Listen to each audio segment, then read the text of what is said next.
오늘 봉독한 말씀을 중심해서 예수님과 어떤 동행을 하고 계십니까? 우리의 믿음은 그냥 어떤 미신적인 것이나 어떤 신화적인 것이나 어떤 관념적인 것이 아니라 우리의 믿음은 살아계신 하나님을 믿는 믿음이고 하나님과 동행하는 믿음이어야 하는데 우리는 하나님과 어떤 동행을 하고 있는가? 오늘 말씀 속에서 하나님 만나는 은혜가 있기를 바랍니다. 말씀드린 대로 우리는 지금 사순절 세 번째 주간을 보내고 있습니다. 예수님의 십자가 대속의 죽음에 대해서 사람들은 전혀 다른 두 가지 상반된 반응들을 보입니다. 첫 번째 반응은 오직 눈에 보이는 것과 손에 잡히는 것만을 바라보고 사는 사람들의 반응입니다. 이들은 예수님을 그들과 똑같은 사람으로 봅니다. 예수님을 그들과 똑같은 사람으로 보고 예수님에 대해서 그들은 인간적인 반응을 보입니다. 그들은 지난 3년 동안 예수님께서 공생의 사역을 통해서 보여주었던 모든 이적과 능력과 기사에 대해서도 애써 부인하면서 사람의 논리로 이해되지 않는 부분은 마귀의 역사로 치부해버리는 그런 경향을 보이고 예수님을 죽임으로 모든 것이 끝나버릴 것이라고 생각하면서 예수님을 제거하기 위해서 안달된 그런 반응을 보입니다. 반면에 예수님의 죽음에 대해서 사람들이 보이는 두 번째 반응은 예수님의 죽음이 사명을 위한 죽음이다. 하나님의 그리스도, 저희 백성을 자기 죄에서 구원하기 위해서 이 땅에 오신 예수님께서 죽으신 것은 하나님이 그에게 맡겨주신 사명을 위한 죽음이고 예수님의 죽음이 인류 대속을 위한 죽음으로 보는 반응입니다.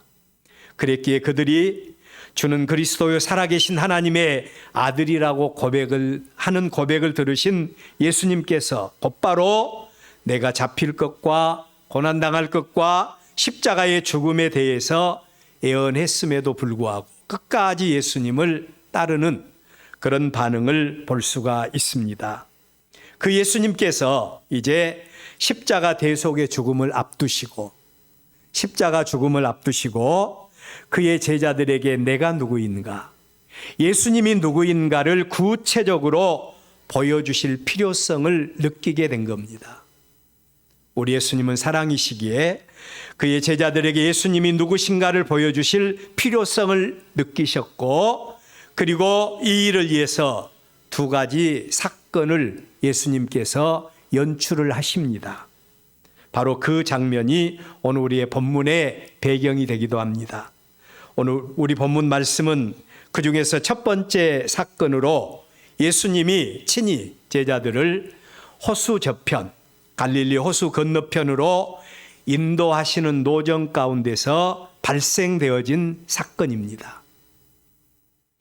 예수님의 제자들과 예수님이 믿고 따르는 많은 무리들이 배를 타고 갈릴리 호수 저편으로 가는 로중에 그들은 엄청난 광풍을 만나게 됩니다. 이 일로 인해서 그들은 밤새도록 생사의 기로에서 고통당하게 되었고 그리고 또한 그들이 예수님과의 관계에서 어떤 일이 일어나게 되었는가, 오늘 우리 본문 말씀이에요.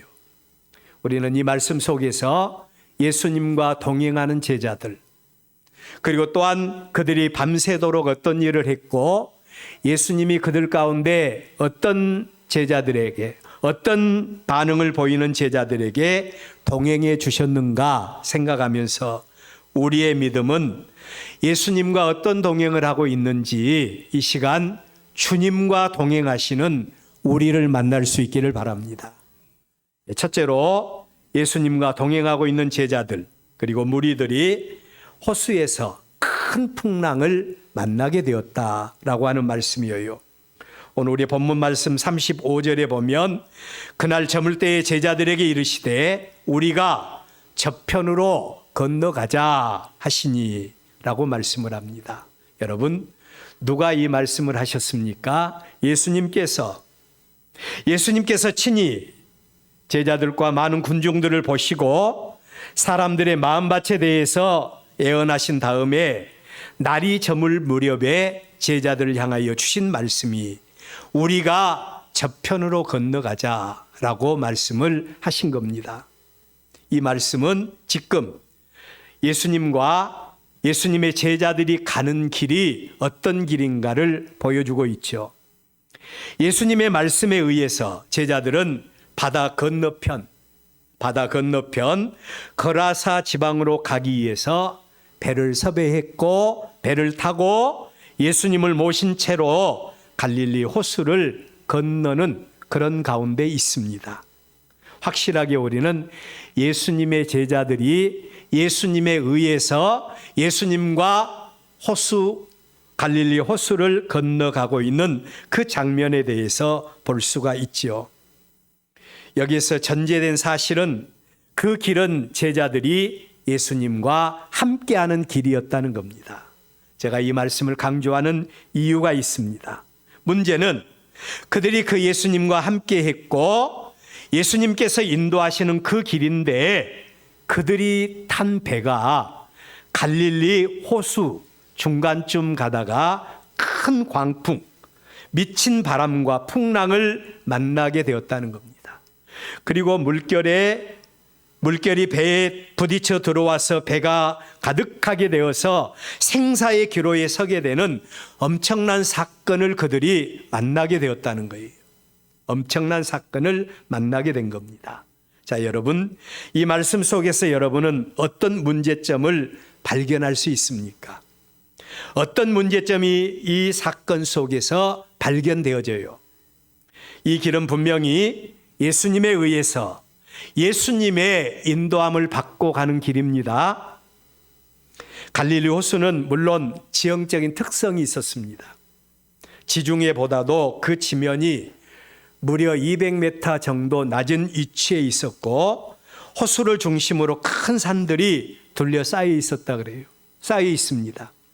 한여름에 오후쯤 되면 호수에 물이 데워지게 되고 산에 찬 공기가 유입되면서 호수에 서풍이 만들어지고 갑자기 순식간에 바람이 불어서 무려 파도가 2m가 넘는 이런 파도가 일어나는 일들이 비일비재했다는 겁니다. 자, 여러분, 이러한 연고로 인해서 예수님과 예수님의 제자들이 탄 배, 그리고 예수님을 따르던 많은 무리들이 탄 배가 갈릴리 호수 가운데서 엄청난 광풍을 만나게 된 것입니다. 예수님과 함께 하시는 그 길인데 그들이 이런 풍랑을 만나게 되었다는 거예요. 이런 상황 속에서, 이런 상황에 대해서 여러분은 어떤 생각을 합니까? 그냥 자연스럽게 지금까지도 걸어왔듯이 자연적인 현상이니까 이 갈릴리 바다는 가끔 이렇게 풍랑이 일어나서 배들이 이렇게 심각한 어려움을 만나게 되었으니까 라고 생각할 수 있죠. 아니면 재수가 없어서, 운이 없어서 우연히 만나게 된 한 사건으로 이 문제를 치부하고 넘어갈 수도 있을 것입니다. 만약에 이런 생각이 여러분 마음속에 든다면 여러분은 참 마음이 너그러우신 분들입니다. 예수님에 대해서 참 이해심도 깊다라고 말할 수 있어요. 이러한 상황 속에서 보편적인 생각을 가진 사람이라면 아마 이렇게 생각할 겁니다. 예수님이 누구신가? 예수님이 누구신가? 예수님은 하나님의 아들이고 예수님은 또 사람의 중심을 보시는 분이시고 모든 일의 섭리의 주관자가 되신다고 하는데 우리 예수님이 이런 일도 예측하지 못했는가? 여러분, 이런 마음속에 불평이 일어나지 않겠습니까? 지금 우리가 가는 길이 어떤 길인가? 우리가 원해서 가는 길이 아니라 예수님께서 원해서 가는 길이 우리가 가는 길이 아닌가?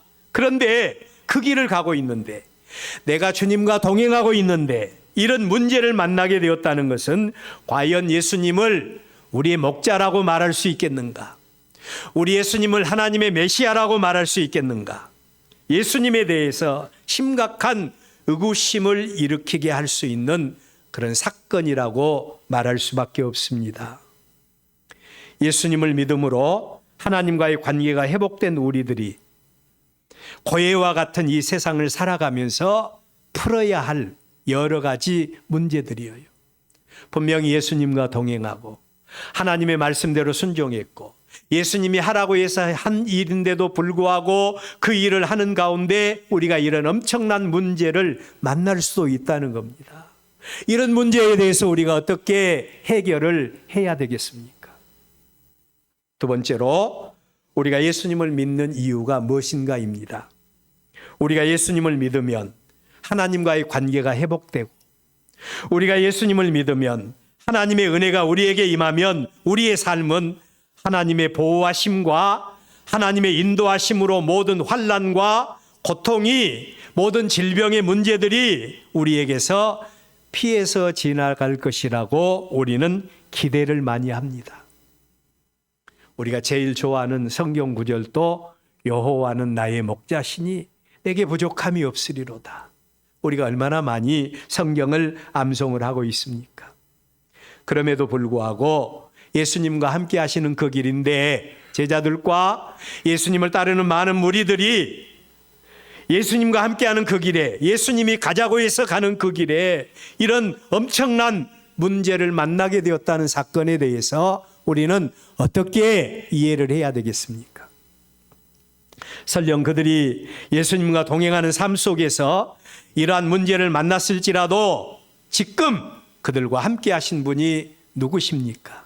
하나님의 아들이시고 하나님이신 예수님이 그들과 함께하고 있는 길입니다. 예수님이 함께 하시니 염려 없다. 그들이 구하기 전에 예수님이 그들의 모든 문제를 아시고 해결해 주시겠지라고 하는 기대감을 여러분들 가질 수 있지 않겠습니까? 그런데 그런 그들의 기대와는 달리 그런 일들은 전혀 일어나지 않았습니다. 그들은 밤새도록 풍랑과 씨름을 했고 밤새도록 배가 침몰되지 않도록 물을 퍼내는 일을 하기 위해서 하다가 온몸이 지칠 대로 지쳐 있는 그런 상태였던 것입니다. 예수님의 제자들 그리고 예수님과 동행하는 사람들 얼마나 예수님에 대해서 큰 배신감을 느꼈겠습니까?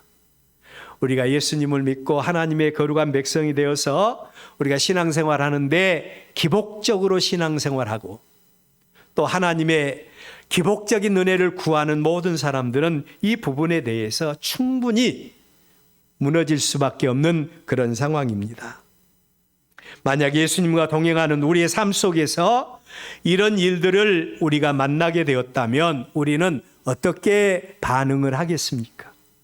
육에 속한 사람이나 하나님을 깊이 만나지 못하고 하나님의 은혜를 체험하지 못한 사람은 이런 일들에 대해서 낙담하거나 좌절하고 쓰러지고 넘어질 수밖에 없을 겁니다. 저는 이사야 43장 1절 이하의 말씀을 늘 묵상할 때가 많습니다. 하나님께서 선지자 이사야를 통해서 이스라엘 백성들, 그 백성들이 하나님의 말씀대로 불순종해서 그들이 앞으로 바벨론 포로가 될 것이고 그 포로 이후에 그 백성들이 어떤 일을 만나게 될 것인가, 그리고 그 백성들을 어떤 섭리로 하나님이 인도해 주실 것인가, 이런 부분에 대해서 예언하신 말씀이 이사야 43장입니다. 그 말씀 가운데서 하나님이 이스라엘 백성들을 뭐라고 부르신 줄 아세요? 야곱아라고 부르세요. 평소에 하나님은 이스라엘을 부르실 때 이스라엘, 하나님과 겨루어 싸워서 이긴 자 아닙니까? 하나님의 은혜가 있는 백성이 이스라엘이에요. 그런데 하나님께서 이 이스라엘 백성들을 향하여 야곱아라고 부르셔요. 이 말씀은 이스라엘이 하나님의 은혜를 받기 전에 그들에게 주어졌던 이름이 야곱이죠. 그러면서 하나님께서 그들에게 주신 말씀이 있습니다. 뭐라고 말씀하시는 거 아니? 너희들이 물 가운데로 지날 때에 내가 너와 함께 할 것이다. 강을 건널 때에 물이 너를 침몰치 못할 것이고 네가 불 가운데로 지날 때에 타지도 아니할 것이고 불꽃이 너를 사르지도 못할 것이다 라고 하는 말씀이에요. 여러분, 이 말씀 속에는 굉장히 중요한 세 가지 의미가 담겨 있는 말씀입니다. 첫째로는 하나님의 백성들, 이스라엘이 고해 같은 세상을 살면서 만나게 될 여러 가지 문제에 대한 말씀이에요. 이스라엘이 하나님의 백성이 되었으니까, 하나님의 백성이니까 그들은 이 세상 살면서 하나님이 그들의 길을 다, 그들의 앞길에 있는 모든 문제를 다 해결해 주시고 그들은 평탄한 길로 인도함을 받을 것인가? 그게 아니라는 겁니다. 너희들이 물 가운데로 지날 때에, 너희들이 강을 건널 때에, 너희들이 불 가운데로 지날 때에 불꽃이 너희들을 사르지도 못할 것이다 라고 말씀을 하고 있는데, 이 말씀은 무엇을 전제하는 거 아니? 너희들도 세상 살면서 세상 사람들과 똑같은 문제를 만나게 될 것이라는 겁니다. 그럼에도 두 번째로 그 문제 가운데서 하나님이 그 백성들에게 어떻게 관계해 주실 것인가에 대해서 말씀을 하고 있어요. 너희들이 물 가운데로 강을 건널 때에, 불 가운데로 행할 때에 어떻게 하신다고요? 그것들이 너희들을 침몰치 못하고 그것들이 너희들을 태우지 못할 것이다 라고 하는 말씀이에요. 아니, 우리의 논리로 볼 때는 그것들이 충분히 우리를 침몰하고 그것들이 우리를 태울 수밖에 없는데 어떻게 그런 일이 있을 수 있습니까? 하나님이 그 가운데서 우리를 보호하고 계신다는 겁니다. 하나님이 그 가운데서 우리를 보호하고 계신다. 하나님의 은혜가 임하는 현장의 모습이 어떨 것인가에 대해서 교훈해 주시는 말씀인 겁니다. 우리가 세상을 사는 세상은 분명히 고해입니다. 여러분, 하나님 앞에 나오기 전에 얼마나 여러분의 마음속에 염려와 근심이 많습니까? 우리의 삶 속에서 얼마나 육신의 질고와 고통 가운데 있습니까? 우리가 사는 세상은 분명히 고해입니다. 믿는 자나 믿지 않는 자나, 심지어 하나님의 거룩한 백성으로 하나님과 동행하는 삶 속에서도 우리는 여러 가지 문제를 만날 수 있다는 것입니다. 자, 여러분, 우리는 이해할 수 없지만 하나님은 분명히 살아계시고 어떤 뜻을 가지시고 섭리 가운데서 우리들 가운데 역사하고 계신다는 사실을 선지자 이사야가 우리에게 주신 말씀을 통해서 우리의 문제를 해결하시는 여러분들 되시기를 바랍니다. 두 번째로 생사를 가름하는 엄청난 문제 앞에서 예수님의 제자들이 보인 반응입니다. 생사를 가름하는 엄청난 문제 앞에서 예수님의 제자들이 어떤 반응을 보였는가? 지금 그들은 예수님과 동행하고 있는 중입니다. 다시 말하면 예수님의 품 안에 있는 모습이고 예수님의 보호하심 가운데 있는 모습이 제자들의 모습이에요. 그들은 모두가 다 수고하고 무거운 짐진 자들아, 다 내게로 오라, 내가 너희를 쉬게 해주겠다고 해서 예수님께 나온 자들입니다. 그들은 불과 얼마 전에 예수님을 향한 능력 있는 고백도 했던 자들입니다. 공생의 사역 가운데 나타나신 예수님의 모습은 참 실로 하나님의 그리스도요, 하나님의 아들이신 것이 분명했어요. 그들이 목격한 예수님은 사람의 상상을 초월한 능력을 가지신 그런 분이었습니다. 그 예수님과 동행하는 길에서 그들이 이처럼 엄청난 문제를 만났다는 겁니다. 예수님과 동행하는 삶, 예수님과 함께하는 인생 속에서 문제를 만난 것에 대해서 여러분은 어떻게 생각을 합니까? 어떻게 이 문제를 봐야 되겠습니까? 우리는 두 가지 시각을 가질 수 있습니다.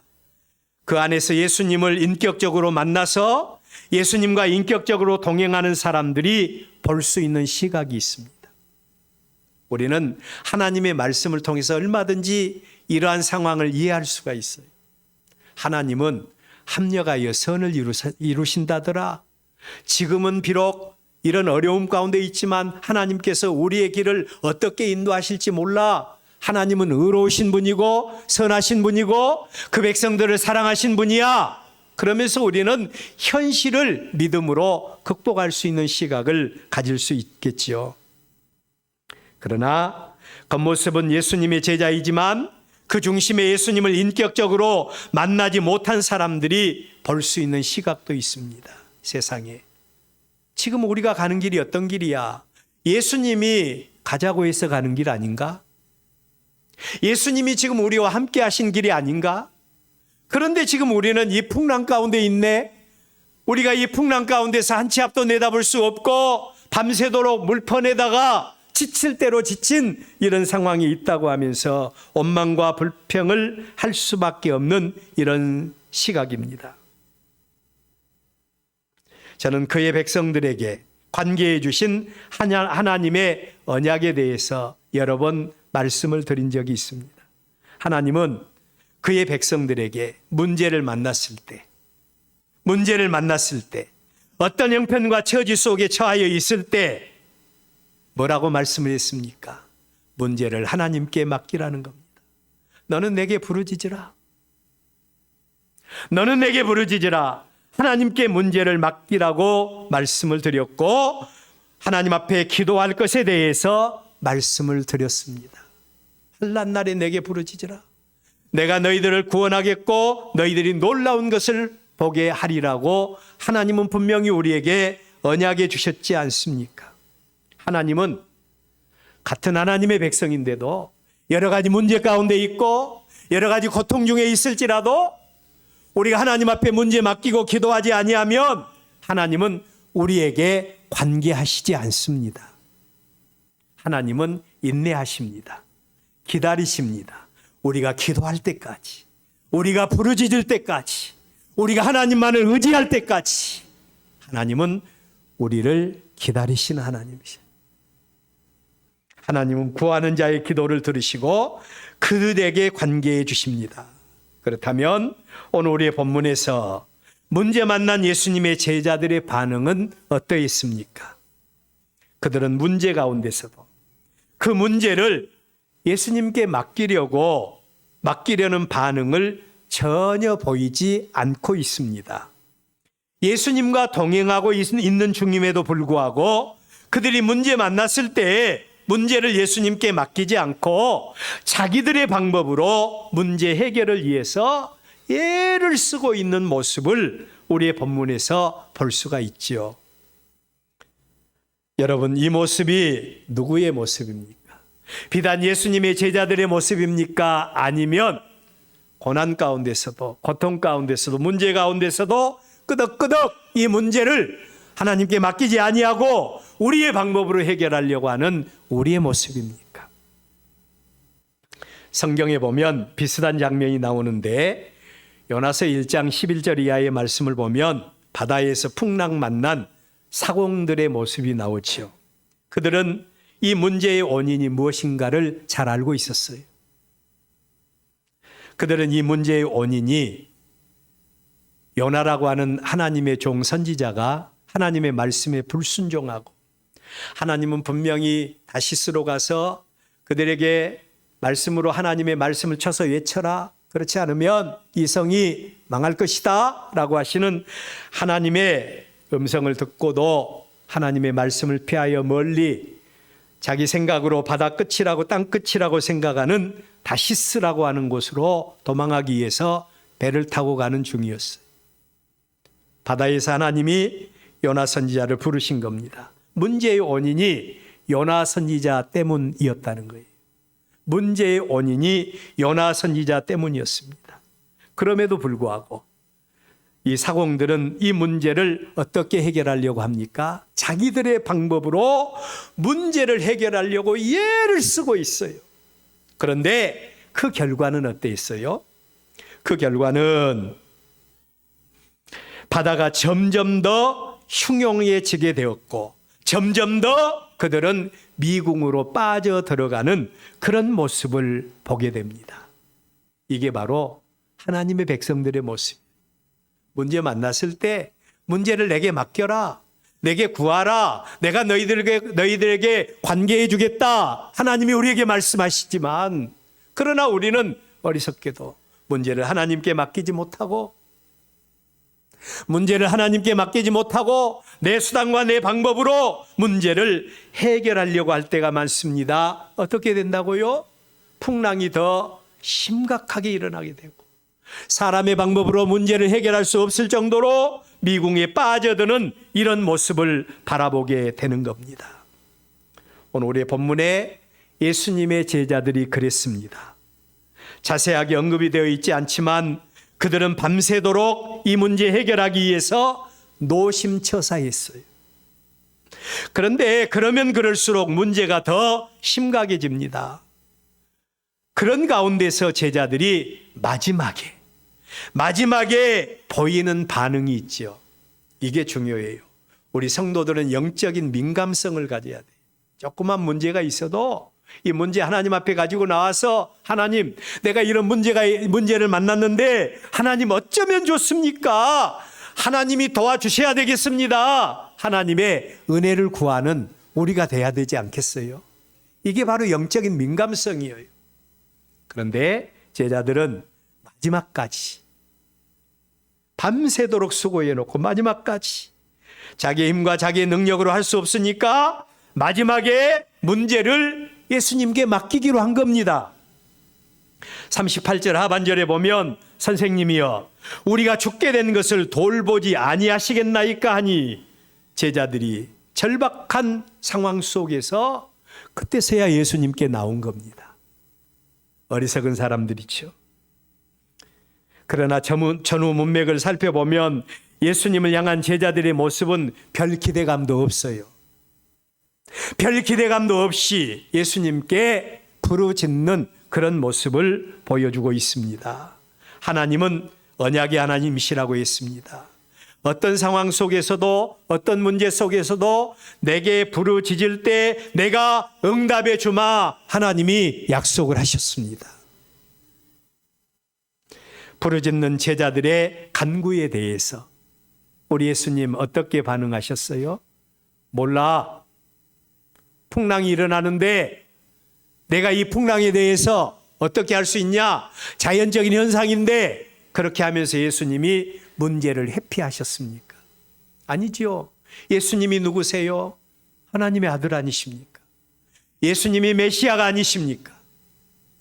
예수님이 하나님 아니십니까? 그분이 일어나시더니 바람과 풍랑을 바라보시면서 명령하십니다. 바람아 풍랑아 잠잠하라. 밤새도록 불어닥쳤던 이 노도강풍이 예수님의 말씀 한마디에 모든 바람이 물러가고 풍랑이 잔잔해지는 놀라운 은혜가 임하는 모습을 우리의 본문은 보여주고 있는 것입니다. 여러분, 누가 문제 가운데서, 삶의 중심에서 예수님께 부르짖을 수 있을까요? 누가 예수님께 문제 가운데서 문제를 내려놓고 부르짖을 수 있습니까? 당연히 인격의 중심에서 예수님을 만나서 예수님과 동행하는 사람, 문제 가운데서 예수님 앞에 문제를 내려놓고 부르짖을 수 있습니다. 누가 예수님께 부르짖지 않고 원망과 불평 속에서 살아갈 수 있습니까? 예수님을 만나지 못한 사람들이죠. 오늘 우리의 본문이 우리 모두에게 답이 될 수 있기를 바랍니다. 마지막으로 인생의 문제 가운데 하나님이 또는 예수님이 개입해 주시는 현장입니다. 인생의 문제 가운데 하나님이, 우리 예수님이 개입해 주시는 현장. 39절 제가 읽어드립니다. 예수께서 깨어 바람을 꾸짖으시며 바다더러 이르시되 잠잠하라 고요하라 하시니 바람이 그치고 아주 잔잔하여지더라. 아멘. 여러분, 상상을 초월한 문제 속에서 예수님이 개입해 주시는 순간입니다.